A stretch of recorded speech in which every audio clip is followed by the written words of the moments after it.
We provide managed services basically for the whole of your IT and telephony infrastructure. It's almost easier to say what we don't do. We don't sell loads of mobile phones, but we do put apps on them.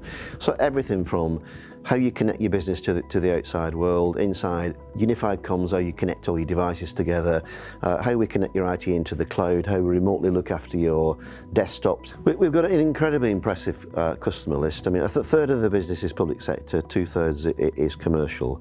So let's just do public sector for a minute. Some names you might know: Houses of Parliament, part of the Cabinet Office, 3,500 schools, over 100 councils, 20-odd universities, hundreds of colleges, some very big central government departments, but also some pretty famous names in the commercial world like Coca-Cola, Asos, Citrix, Marston's Brewery, Sotheby's, Talk Sports if you're a sports fan, there's loads of them, and thousands of small businesses as well.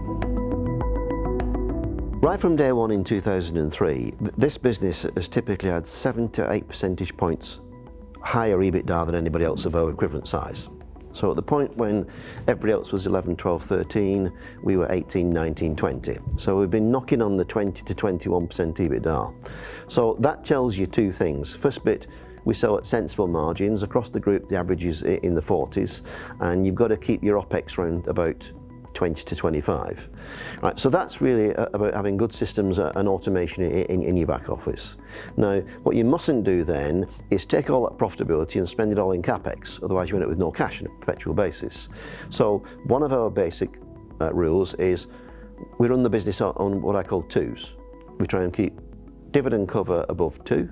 We're well north of that, so we know dividends are sustainable. We try and keep our debt sensible, so we want our EBITDA net debt ratio under 2 as fast as we can. But in terms of CapEx, we want it well under 2. So we're averaging around about 1% of CapEx. So EBITDA is the best measure for us because it gives you the best idea of the cash that we're generating.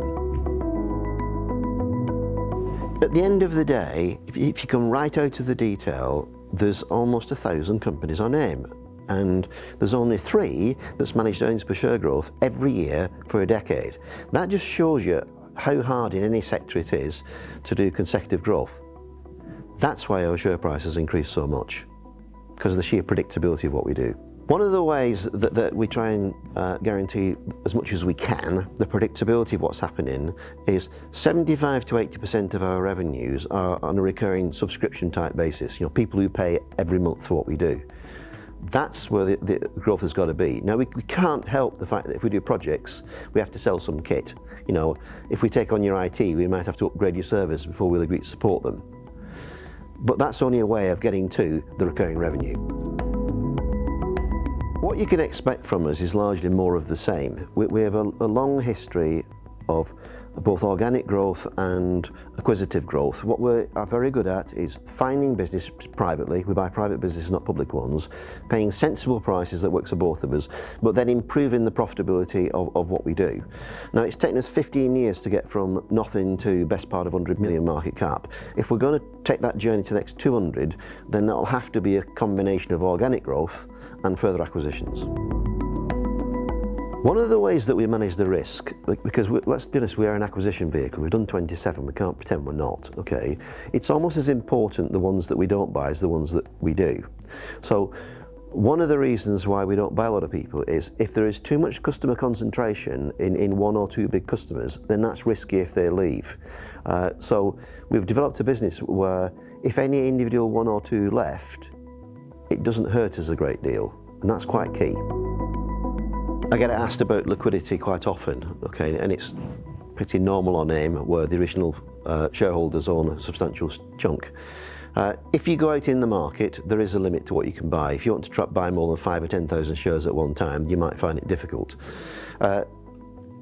When you've taken the share price from 30p to £3.60 in the last decade, please don't be surprised if there's quite a few people who are sat on a lot of paper money, right? And therefore, if anybody wants a larger stake, then it's a couple of phone calls from the chairman, and normally people release substantial stakes.